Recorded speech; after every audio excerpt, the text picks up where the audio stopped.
Olá, o programa Casulo começa agora e hoje o nosso tema é religiosidade. Nós vamos discutir a importância da fé na vida das pessoas e as transformações ocorridas ao longo dos anos nas religiões.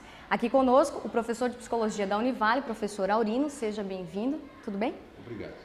Bom, antes de embasarmos, aliás, para embasarmos a nossa conversa, antes de a gente nos aprofundarmos aqui, nós vamos assistir uma matéria do repórter Cristóvão Vieira, que foi conferir um pouquinho do início das religiões e contar pra gente o que é isso.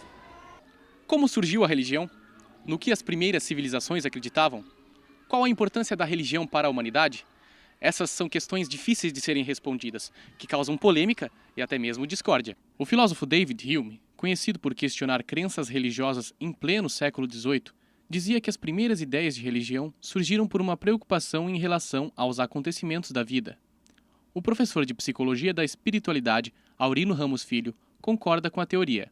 Eu creio que, fundamentalmente, primeiro temos que considerar que todas as civilizações ao longo da história, elas tiveram um caráter religioso.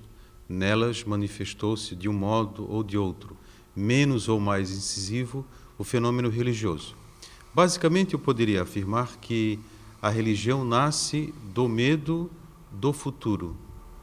Portanto, na história humana, como o medo e o futuro são experiências muito próximas, a religião se oferece ainda, se ofereceu e se oferece ainda, como uma resposta a esta relação entre o medo e a expectativa deste futuro. E mesmo com o avanço da tecnologia e da ciência, que esclareceram muitas coisas à humanidade, as religiões continuam fazendo parte da vida das pessoas. Qual que é a sua religião? Eu sou cristã evangélica. E por que essa religião é importante para você? Na verdade, no meu ver, o importante não é uma religião, e sim servir a Jesus, seguir a Cristo, né? Então, quando costumam perguntar minha religião, eu falo que eu sou cristã, porque eu procuro sempre seguir a Cristo, os mandamentos que Cristo deixou. Para o meu crescimento pessoal, né? Para o meu crescimento moral, né? E também porque a gente crê que a gente precisa estar preparado para a volta do Senhor, né? Eu acho que a religião perpassa todos os aspectos do ser humano, né? Desde o nosso convívio com as pessoas em sociedade, a nossa relação conosco mesmo. Quer dizer, então, se você pensar que esses são duas coisas que a gente sempre está tentando equilibrar na vida, que é como se relacionar com as pessoas e como a gente se relacionar consigo próprio, e a religião perpassa isso daí, eu acho que ela está em todos os aspectos do ser humano, né? Minha religião é espírita. Eu acho que, dentre as que eu sei, mais ou menos a tese de todas, as que mais encaixa com o que eu penso. Acho que é isso aí. Depende, se religião for visão de Deus que está em tudo, que tudo é um Deus, por mim essa é minha religião. Acredito em Deus, mas não acredito em religião, igreja, essas coisas. Por quê? Não sei, acho que tem muita enrolação, que a Bíblia se contradiz muito e tem muito, roubo, essas coisas dentro da própria igreja e, eu simplesmente não acredito. Eu acredito que existe um Deus, mas não acredito na igreja, essas coisas. Bom, professor, a gente viu ali, inclusive o professor participou também da matéria, ajudou o nosso repórter Cristóvão. Professor, será que seria possível definir o que é religião? Existem muitas definições sobre o que é religião. Definições de natureza política, econômica, propriamente religiosa. Entre as muitas, a que eu mais prefiro é aquela que assim se especifica. A religião é o esforço humano para desvelar o próprio mistério. Traduzindo isso? Portanto, o ser humano, tanto quanto nós saibamos, ao longo da sua história, tentou, por meio da religião, responder a si mesmo a milenar pergunta: quem sou eu, de onde vim e qual é o meu destino?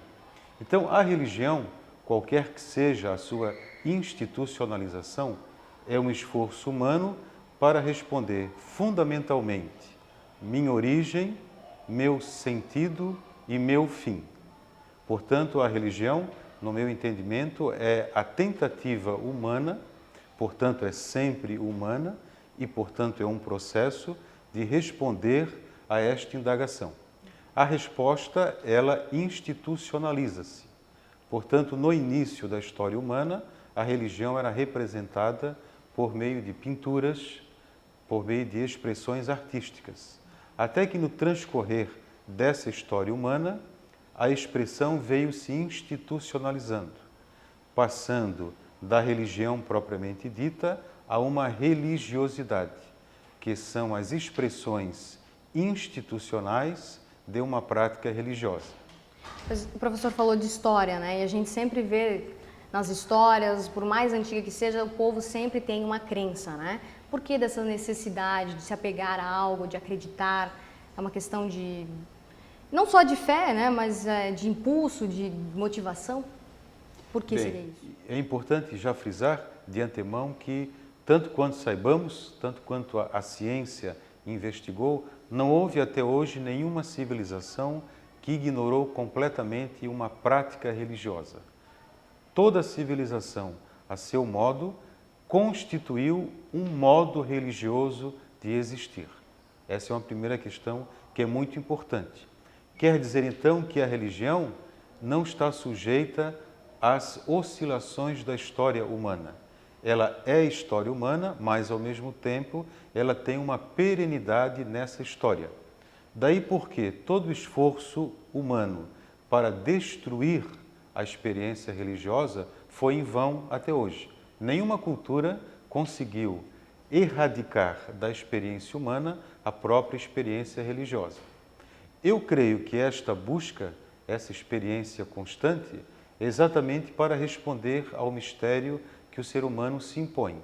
O mistério de quem é ele, o mistério do cosmo que o envolve e qual o sentido da minha existência neste cosmo.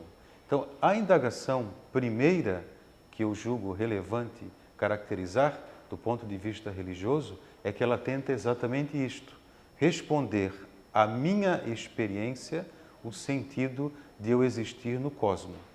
E daí, cada religião, à sua maneira, oferece uma resposta a esta indagação, uma forma de responder e de amenizar a ansiedade diante deste mistério. Quem sou eu e qual é o meu destino neste cosmo? Isso que impulsiona a gente a continuar vivendo também, né? Eu acredito que seja dessa maneira, né? Buscar essas respostas, né? Porque por mais que as religiões, digamos assim, o mundo evoluiu, as religiões mais tradicionais continuam com os mesmos dogmas e mesmo assim há seguidores. Isto. Portanto, a tendência é não desaparecer, a tendência é elas se transformarem.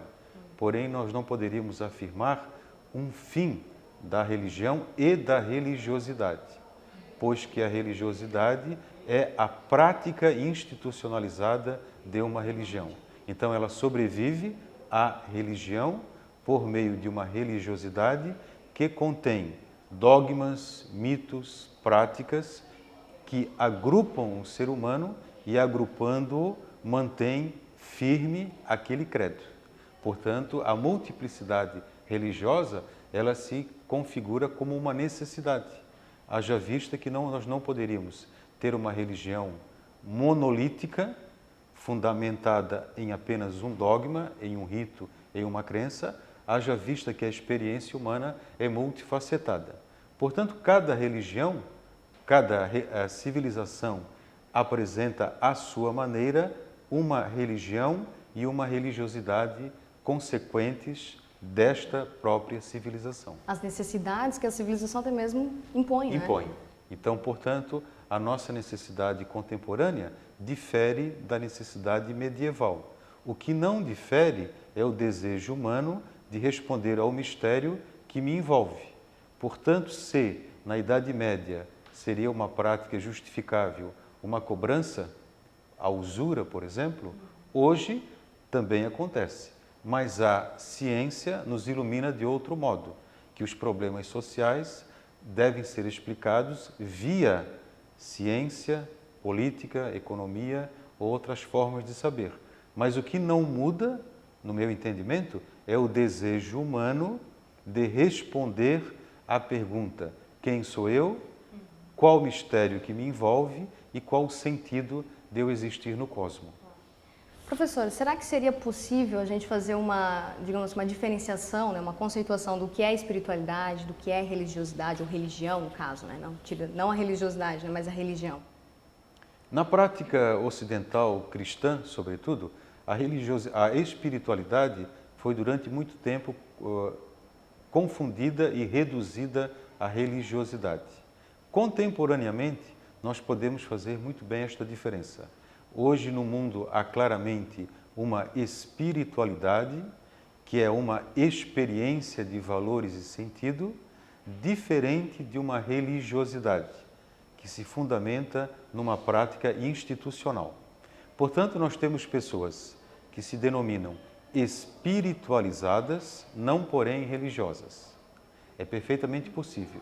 E, de fato, a grande maioria das pessoas hoje faz uma adesão muito mais explícita a uma espiritualidade, no sentido de busca de valores e sentido, do que numa religiosidade fundamentada na prática. As pessoas comentam, né? Eu não tenho uma religião em si, mas eu tenho uma espiritualidade, né? Exato. Eu acredito em algo superior. Exato. Ou não acreditar. É preciso atentar a esse fato também. Então, o ateu, aquele que professa publicamente uma descrença, ele também experimenta uma espiritualidade. Quando, por exemplo, ele se extasia diante de uma sinfonia, quando ele fica perplexo diante de uma obra de arte, diante da beleza da natureza. Mas ele não atribui um princípio de causalidade. Ele contempla esta maravilha, mas ele não explica esta maravilha por meio de um princípio causal, que, de modo geral, atribuímos a Deus. Portanto, há uma espiritualidade ateia. E uma espiritualidade ateia é exatamente aquela que contempla, mas não atribui um princípio sagrado ou divino àquilo. Entendemos. Acho que entendemos, né, pessoal? Nós vamos dar uma pausinha agora, professor Casulo vai para um rápido intervalo e já já a gente volta.